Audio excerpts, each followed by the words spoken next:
Oma-opa hari ini temanya adalah diambil dari nyanyian pujian Maria yang kalau di dalam bahasa Latin itu disebut Magnificat. Kita membaca dari Lukas pasal yang pertama, saya akan bacakan ayat yang ke-46 sampai dengan 55 ya. Saya percaya ini bukan ayat yang terlalu asing untuk kita karena ini ayat yang terkenal. Lukas pasal 1 mulai ayat yang ke-46 ya saya baca. Lalu kata Maria, jiwaku memuliakan Tuhan dan hatiku bergembira karena Allah juru selamatku. Sebab Ia telah memperhatikan kerendahan hambanya. Sesungguhnya mulai dari sekarang segala keturunan akan menyebut aku berbahagia. Karena Yang Maha Kuasa telah melakukan perbuatan-perbuatan besar kepadaku dan namanya adalah kudus. Dan rahmatnya turun-temurun atas orang yang takut akan Dia. Ia memperlihatkan kuasanya dengan perbuatan tangannya dan mencerai-beraikan orang-orang yang congkak hatinya. Ia menurunkan orang-orang yang berkuasa dari taktanya dan meninggikan orang-orang yang rendah. Ia melimpahkan segala yang baik kepada orang yang lapar dan menyuruh orang yang kaya pergi dengan tangan hampa. Ia menolong Israel hambanya karena ia mengingat rahmatnya seperti yang dijanjikannya kepada nenek moyang kita, kepada Abraham dan keturunannya untuk selama-lamanya. Mari kita masuk di dalam doa. Tuhan, terangilah hati kami berdoa supaya Tuhan berkenan untuk menjumpai kami sebagaimana Tuhan pernah turun ke dalam dunia ini dan menjumpai orang-orang yang rendah, kami yang rendah ini. Kiranya Tuhan juga boleh menjumpai kami pada saat ini, kami bisa menerima kebenaran firman Tuhan dan kehidupan kami boleh diberkati seperti Tuhan juga memberkati Maria. Berkati hamba-Mu menguraikan firman Tuhan, berkati setiap kami yang merenungkan bersama-sama, baik yang di ruangan ini maupun yang di tempat lain, di rumah kami masing-masing. Demi Yesus Kristus kami berdoa. Amin. Ya, kita memberikan judul tema khotbah Natal tahun ini adalah dari kalimat pertama nyanyian pujian Maria ini, yaitu jiwaku memuliakan Tuhan. Jiwaku memuliakan Tuhan. Tadi kita mengatakan ini ya, manusia itu yang penting itu yang di dalam, bukan yang di luar. Ya, tubuh ini pakai pakaian ya, tapi jiwa kita di dalamnya itu sebetulnya apa yang kita kenakan ya? Kalau yang di luar ya itu yang kelihatan tubuh ya, seperti kita sudah sering sekali mengatakan. Memang kita tubuh akan tambah lama, kelihatan tambah renta, ya tambah tua, mungkin juga tambah nggak menarik, dan itu juga nggak bisa dihindari. Ya. Kita nggak bisa balik lagi ke masa muda yang dulu kita cantik, ganteng, gagah, kuat, ya gesit dan sebagainya. Waktu itu nggak akan balik lagi, ya. Tapi itu kan tubuh ya, itu kan tubuh. Gitu. Jiwa kita bagaimana? Ya? Tubuh kita boleh makin lama makin lemah ya, dan memang kenyataannya seperti itu ya. Tapi jiwa kita bagaimana? Maria ini bukan lansia sih ya. Saya pilih bagian ini mungkin nggak tahu ya, oma-opa ada yang mungkin juga enggak sih ya, atau mempertanyakan kok pakai ayatnya enggak? Cuma Maria ini kan umurnya mungkin belasan tahun ya waktu dia mengandung Tuhan Yesus gitu. Kita sudah pernah kalau oma-opa ingat waktu itu ya, berapa tahun yang lalu. Masih ada ini ya, semua Alicia waktu itu. Kita pernah khotbah Natal Simeon dan Hana ya, masih ingat gak ya? Nah itu cocok lah untuk lansia ya, karena Simeon dan Hana kan memang betul-betul tua gitu, sudah lupa ya. Tapi ini Maria gitu ya, Maria mungkin kita pikir ya, Maria muda ya, masih kuat ya, masih semangat ya, dia memuliakan Tuhan lah pasti gitu ya. Tapi kalau saya sudah mulai tua ya, saya mulai sakit-sakitan, nggak seperti dulu. Tapi perhatikan ya di sini Maria mengatakan jiwaku memuliakan Tuhan. Ini nggak kenal umur sih sebetulnya gitu. Dia nggak bilang tubuhku, kakiku melompat-lompat lari. Dan ini nggak ngomong itu, nggak ngomong kaki, nggak ngomong tubuh, nggak ngomong kesehatan. Ya, ini ngomong tentang jiwa, dan jiwa manusia itu nggak harusnya mengalami penuaan. Sekali lagi ya. Jiwa manusia itu nggak harusnya mengalami penuaan. Kalau tubuh kita tua, ya memang nggak bisa dihindari ya. Tapi jiwa itu bisa tetap selalu muda. Yaitu, kapan saya? Seperti apa?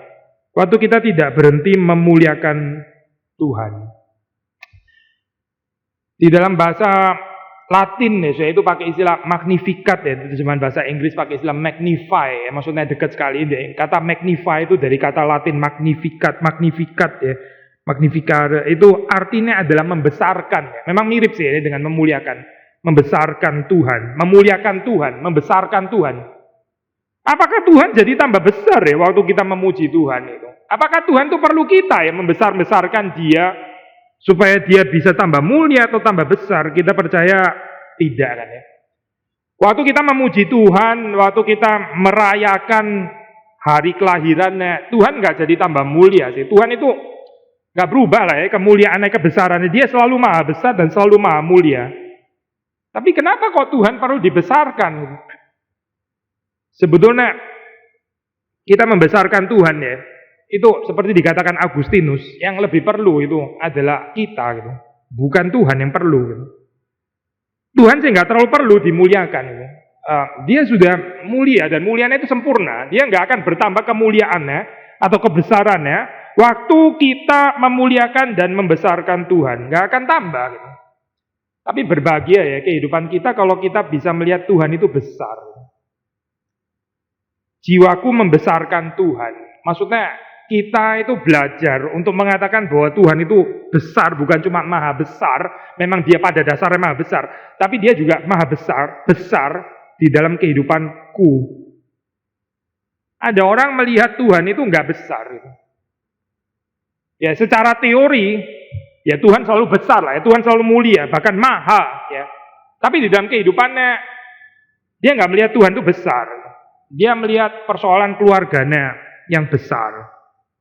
Dia melihat urusan kesehatannya, sakit, sehat, itu besar. Dia melihat masa depan daripada anak-anaknya, cucunya, keturunannya, itu urusan besar.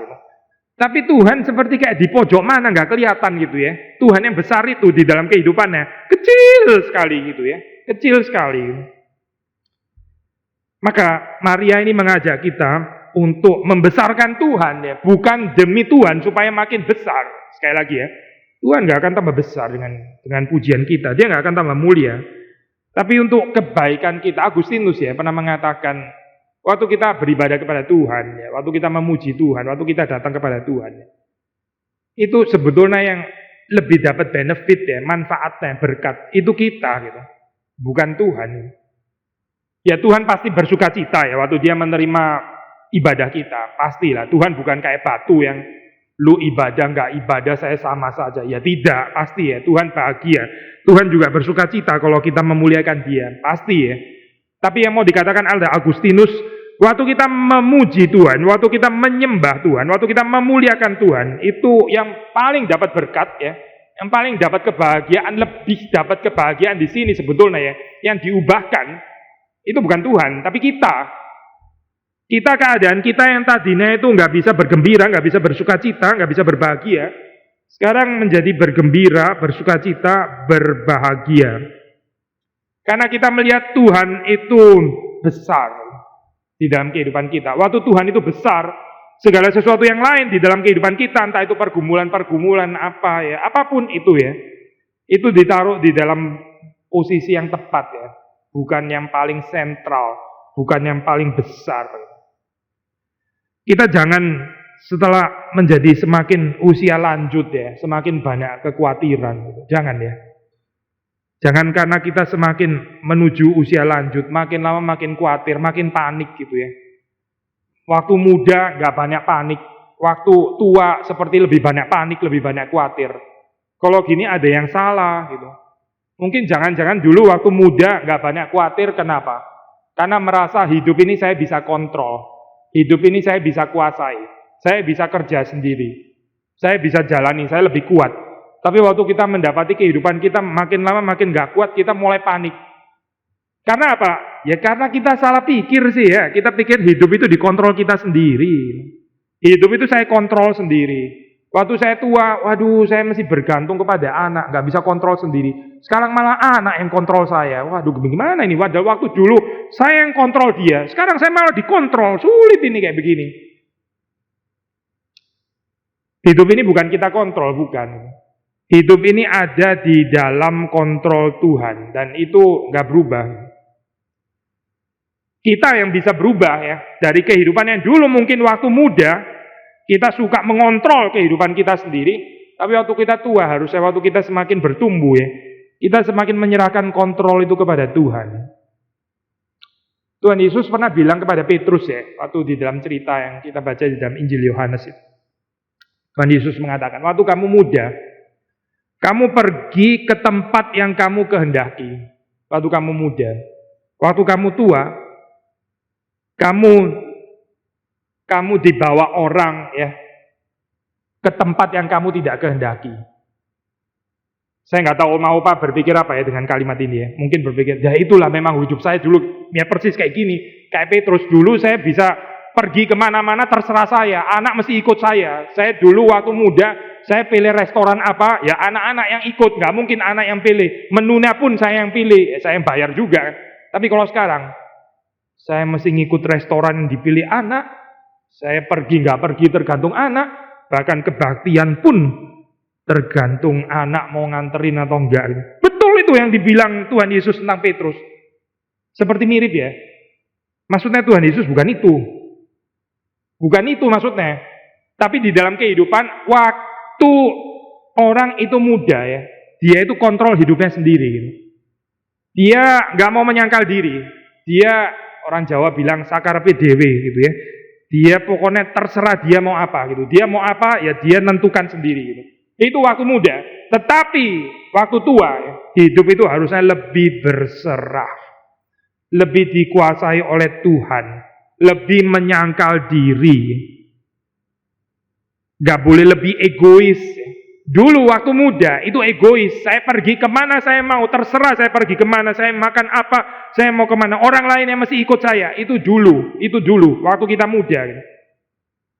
Waktu makin bertumbuh di dalam Tuhan ya, makin di dalam usia lanjut. Seperti Tuhan Yesus mengatakan kepada Petrus, kamu akan pergi ke tempat yang tidak kamu kehendaki. Jangan mengasihani diri ya, jangan karena waduh sudah nggak bisa kayak dulu lagi ya. Sekarang saya mesti dibawa-bawa, mesti nurut, nggak ada kehendak, nggak bisa ada keinginan yang terlalu. Jangan mengasihani diri seperti itu, bukan. Ini adalah kabar baik. Kabar baiknya adalah kita sekarang nggak egois seperti dulu waktu muda. Kita sekarang bisa lebih mengalah, kita lebih bisa mencintai, kita lebih bisa berkorban. Kita bisa lebih melayani orang lain. Itu yang mau dikatakan oleh Tuhan Yesus. Dan betul ya, kita tahu Petrus kalau menurut tradisi, dia akhir hidupnya itu disalib seperti Kristus. Jadi dia betul-betul dibawa ke tempat yang dia tidak kehendaki. Petrus yang muda, wah itu gagah sekali, ngomongnya cepat ya. Itu sangat fasih di dalam perkataan. Tapi waktu Petrus di dalam saat-saat terakhirnya ya, dia dibawa ke tempat yang dia tidak kehendaki. Dia menjalani jalan salib seperti Tuhan kita Yesus Kristus. So balik lagi ya, nyanyian pujian Maria ya. Kalau kita melihat Tuhan itu besar di dalam kehidupan kita, kalau kita melihat Tuhan itu mulia ya, maka kita akan menjalani jalan yang sama ya. Jalan yang sama seperti yang sudah dijalani oleh Tuhan kita Yesus Kristus, dijalani oleh Petrus, dijalani oleh semua orang yang mengikut Tuhan. Kita nggak bisa bahas semua lah ya, ini ayat terlalu limpah gitu, waktu kita terlalu terbatas, tapi beberapa saja yang kita mau highlight di sini ya. Maria mengatakan hatiku ya, tadi bilang jiwaku, hatiku ya, ini semua bicara yang di dalam ya. Ya, kalau kita baca di sini sebetulnya nggak terlalu banyak bicara tentang tubuhnya, hal yang kelihatan, kekayaannya. Toh. Yang dia bicarakan jiwaku memuliakan Tuhan, hatiku bergembira karena Allah, juru selamatku. Kata gembira ya di sini muncul, atau di dalam bahasa Inggris pakai istilah rejoice. Hatiku bergembira karena Allah, juru selamatku. Ada komanya ya, Allah juru selamatku. Mungkin ya kita hidup di Indonesia, semua orang ya tahu lah ya Allah itu ada. Kita kan negara beragama, bukan negara ateis kan ya. Pancasila itu sila pertama mengatakan ketuhanan yang Maha Esa. Ya orang Indonesia beragama ya. Semuanya tahulah itu ada Allah ya. Kita kan bukan negara sekuler seperti di negara barat, bukan. Tapi Allah yang seperti apa gitu? Allah yang bagaimana? Siapa itu Allah? Kalau Maria mengenal Allah itu siapa? Allah itu adalah juru selamatnya, juru selamatnya. Juru selamat itu adalah yang mengaruniakan keselamatan di dalam kehidupannya. Yang tanpa juru selamat ini, ya kehidupannya akan tidak diselamatkan, akan binasa, akan terhilang. Apakah kita mengenal Allah seperti ini? Ada orang mengenal Allah bukan sebagai juru selamat. Ada orang mengenal Allah sebagai yang menolong kalau kita kepepet. Menolong kalau kita kepepet. Jadi kalau kita sakit, ya, kepepet nih, aduh bahaya ini, COVID, bahaya, bisa mati. Berdoa, tuh Allah tolong saya, ya tolong sembuhkan. Ya disembuhkan gitu ya. Dia mengenal Allah sebagai apa? Ya mungkin sebagai penyembuh kali ya. Penyembuh tubuhnya gitu. Apakah dia juga mengenal Allah sebagai penyembuh jiwanya? Penyembuh hatinya? Atau dia cuma mengenal Allah sebagai yang bikin dia, ya saya diberi kesehatan, umur saya panjang, Allah sebagai penyambung hidup gitu ya. Allah kok jadi mirip nasi ya, penyambung hidup gitu. Maria mengenal Allah itu jelas ya, fokusnya itu jelas. Allah juru selamatku. Ini bicara tentang juru selamat, dan Natal itu merayakan kedatangan Allah yang maha besar dan maha mulia itu ya, sebagai juru selamat yang menghampiri kita di dalam kerendahan kita. Perhatikan Maria di sini mengatakan, ia telah memperhatikan kerendahan hambanya. Natal itu bicara tentang Allah yang ada di tempat yang sangat tinggi, ya bukan tempat rendah ya, itu tempat yang maha tinggi. Lalu terus kemudian dia memperhatikan kerendahan orang-orang yang ada di dalam tempat yang rendah. Dengan apa? Ya dengan menjadi rendah bersama dengan mereka. Itu artinya memperhatikan kerendahan hambanya. Kita kadang-kadang memperhatikan orang rendah ya. Kita pikir kita sudah cukup memperhatikan orang rendah, tapi kita juga nggak betul-betul bersama di dalam posisi mereka kan ya. Saya ini lagi di mimbar gini misalnya ya. Saya bisa mengulurkan tangan untuk saudara, ini cuma contoh ya, ilustrasi saja gitu, bukan harafiah maksudnya. Saya tolong kamu gitu ya. Silakan tanganmu gitu ya. Tanganmu sini ulurkan kepada saya. Ya saya tetap di atas gitu.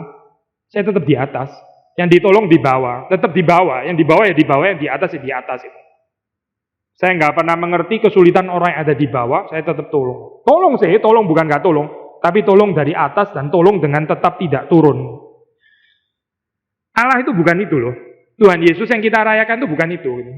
Dia bukan teriak-teriak dari sorga gitu ya. Hai manusia, diselamatkanlah gitu kan ya. Aku memberikan kepadamu keselamatan gitu ya. Naiklah ke sini, saya tungguin gitu, lompat-lompat. Ini gak bisa loh saya lompat-lompat gitu. Lompat-lompat mau bagaimana dari sini ke sana? Bagaimana bisa lompat? Ada cerita ini ya, Menara Babel. Aduh, ini agak sedikit mirip ya soalnya, Pak. Bukan lah ya, ini pohon Natal.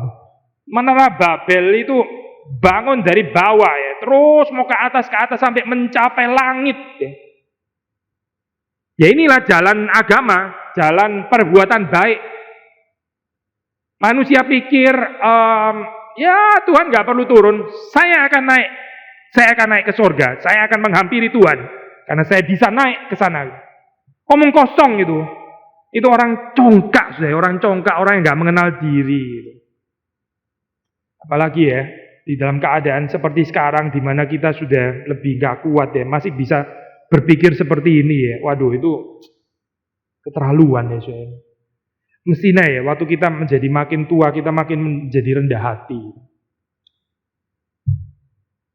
Saya pelayanan ya, itu ada kadang menyaksikan ya, orang-orang yang waktu saat-saat terakhir dia sakit ya, di ranjang kematian. Baru dia buka hati untuk terima Tuhan. Seperti telat sekali ya, saudara. Bersyukur masih Tuhan berikan anugerah. Tapi kenapa ya mesti tunggu sampai nggak bisa apa-apa, sampai di ranjang kematian, ya, hari-hari terakhir sudah nggak bisa apa-apa, terus baru rendah hati. Berarti selama ini tuh hidupnya itu penuh dengan kecongkaan, ya. Dia rasa dia waktu nggak sakit dia sehat, dia masih bisa kerja, dia nggak perlu Tuhan. Mungkin dia bukan nggak sepenuhnya nggak percaya, dia bisa bilang, oh saya tahu kok Allah itu ada, ya. Tapi dia nggak memperlakukan Allah sebagai Tuhan, ya, sebagai juru selamatnya. Dia pikir dia adalah juru selamat bagi dirinya sendiri.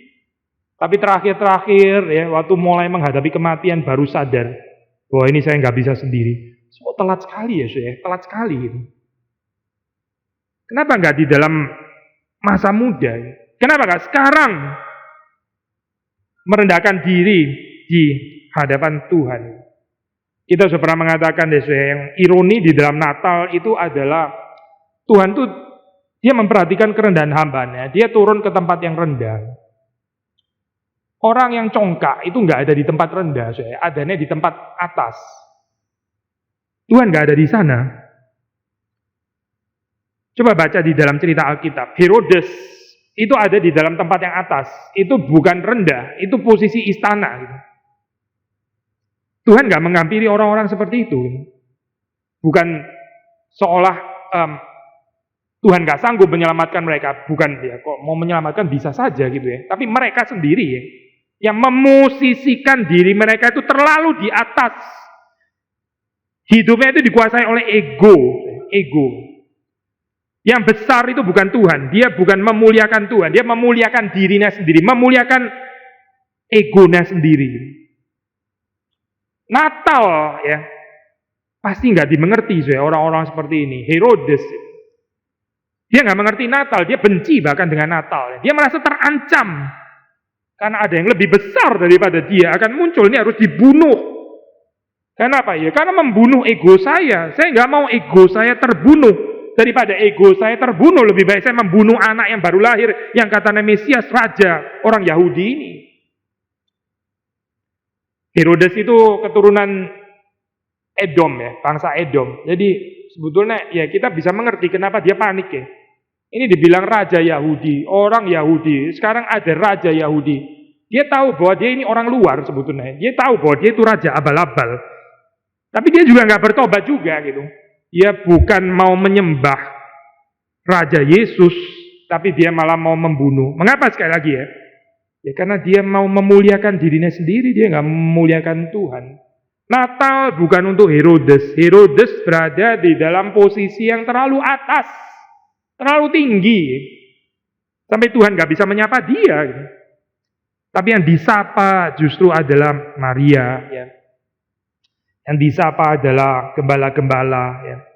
Yang disapa adalah orang-orang Majus. Orang Majus itu ini ya, kemungkinan besar dari Babilonia. Itu bukan orang Israel. Ya.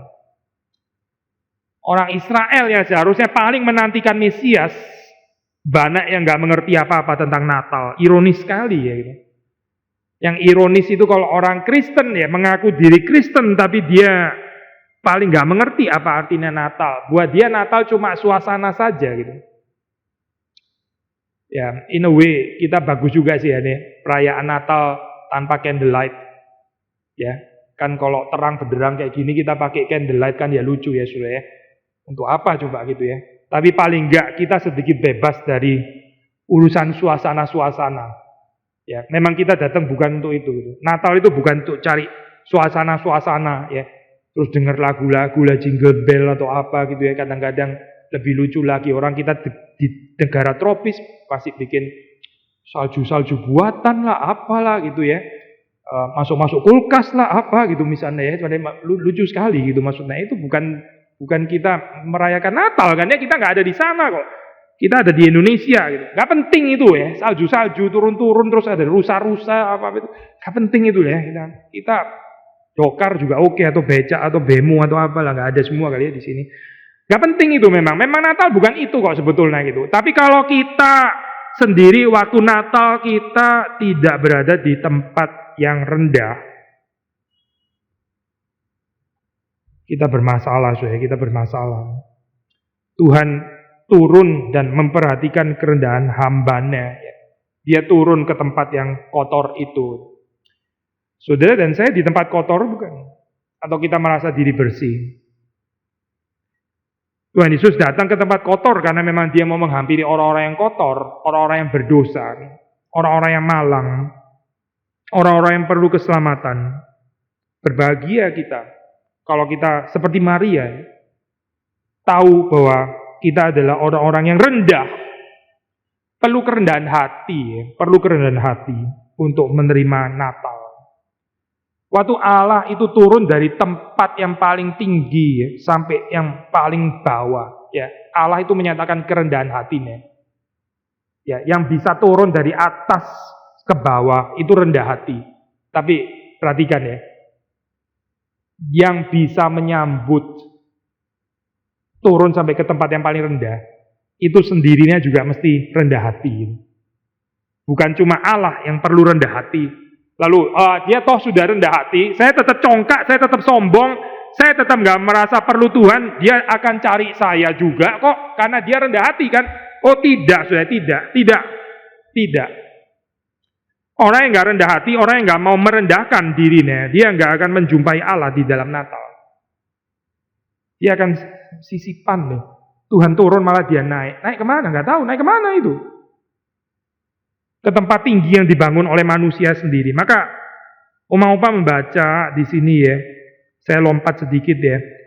Dikatakan ayat 51, Tuhan itu ya, memperlihatkan kuasanya dengan perbuatan tangannya, mencerai-beraikan orang-orang yang congkak hatinya. Ia menurunkan orang-orang yang berkuasa dari tahtanya, tapi dia meninggikan orang-orang yang rendah. Terbalik ya, terbalik kan ya.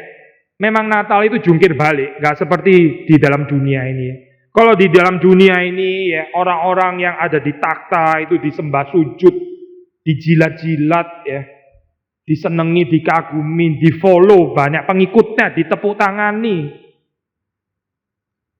Tapi kalau kerajaan Allah itu bukan itu. Kerajaan Allah itu terbalik. Kerajaan Allah itu bukan silau dengan orang-orang kaya. Kerajaan Allah terbalik.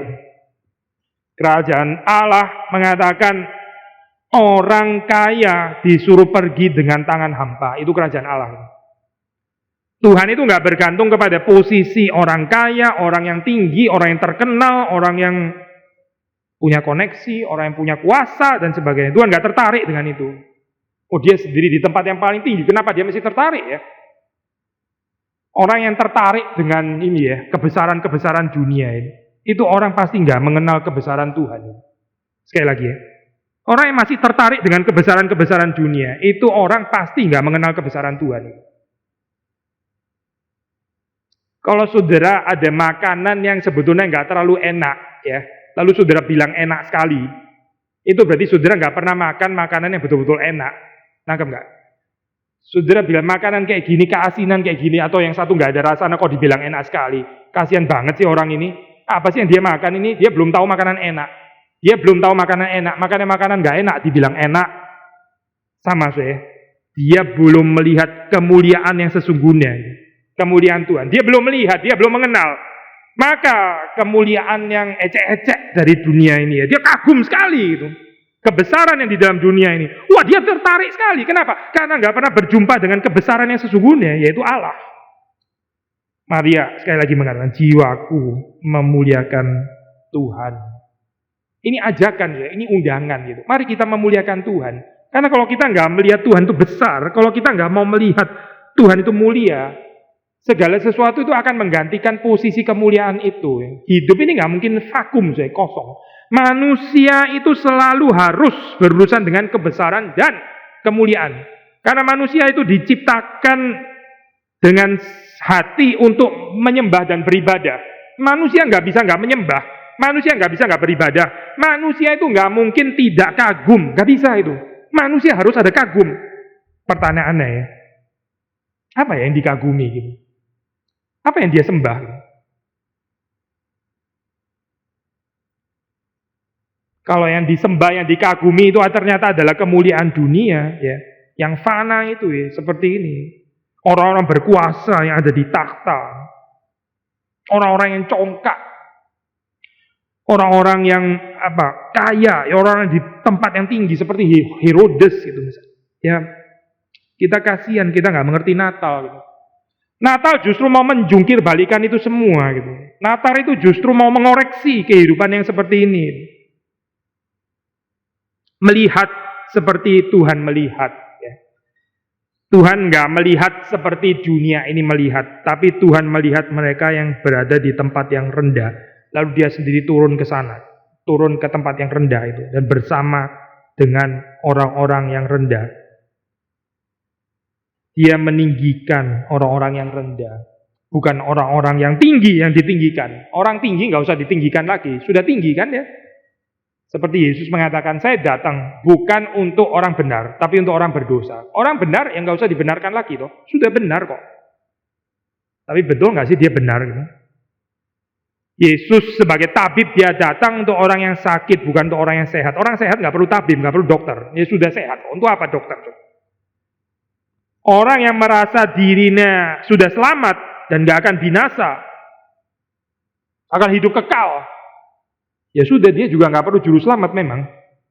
Cuma orang yang perlu diselamatkan yang perlu juru selamat. Cuma orang yang berdosa yang memerlukan Yesus Kristus yang akan membenarkan. Cuma orang yang sakit yang memerlukan Yesus Kristus sebagai penyembuh. Maka apa saudara artinya Natal ya bagi kita ya? Sekali lagi ya, Natal itu mengoreksi kita posisinya di mana sih? Di mana ya kita menempatkan diri di dalam masyarakat, di dalam keluarga, di gereja. Kita menempatkan diri di mana sih? Kita menempatkan diri di atas, di tempat yang tinggi, malah Tuhan turun, gak ada di sana ternyata. Atau kita berada di tempat yang bawah, di tempat yang rendah. Berbahagialah kita kalau kita berada di tempat yang rendah itu, karena Tuhan justru mengunjungi kita ada di sana. Gak berhenti di sini ya. Kalau kita betul-betul mengerti Natal, ya kita belajar juga untuk menghampiri orang-orang yang oleh dunia ini dianggap berada di tempat yang rendah. Saya nggak mengatakan menghampiri orang-orang yang rendah ya. Itu rendah menurut siapa gitu. Kadang-kadang di dalam dunia ini ada orang yang dianggap rendah, tapi sebetulnya di dalam kerajaan Allah posisinya tinggi sekali. Tapi kita belajar untuk menghampiri orang-orang yang dianggap rendah oleh dunia. Dianggap rendah oleh dunia. Mungkin gak rendah sih orang-orang itu ya di hadapan Tuhan. Tapi dianggap rendah oleh dunia. Nah, bagaimana kita sebagai orang yang mengerti Natal kan? Kita sendiri berada di tempat yang rendah. Kita sudah dihampiri Tuhan. Nah, Tuhan juga mau menghampiri kita untuk menghampiri orang-orang yang dianggap rendah, yang dicuekin oleh dunia ini. Yang gak dianggap. Orang-orang yang menghampiri orang-orang yang demikian, ya, itu orang yang mengenal Yesus yang pernah lahir sebagai bayi. Betul mengenal. Ya. Mengenal bukan cuma dari katanya, bukan cuma dari cerita, bukan cuma dari khotbah ya. Mengenal karena dia sendiri menjalani kehidupan seperti Yesus Kristus.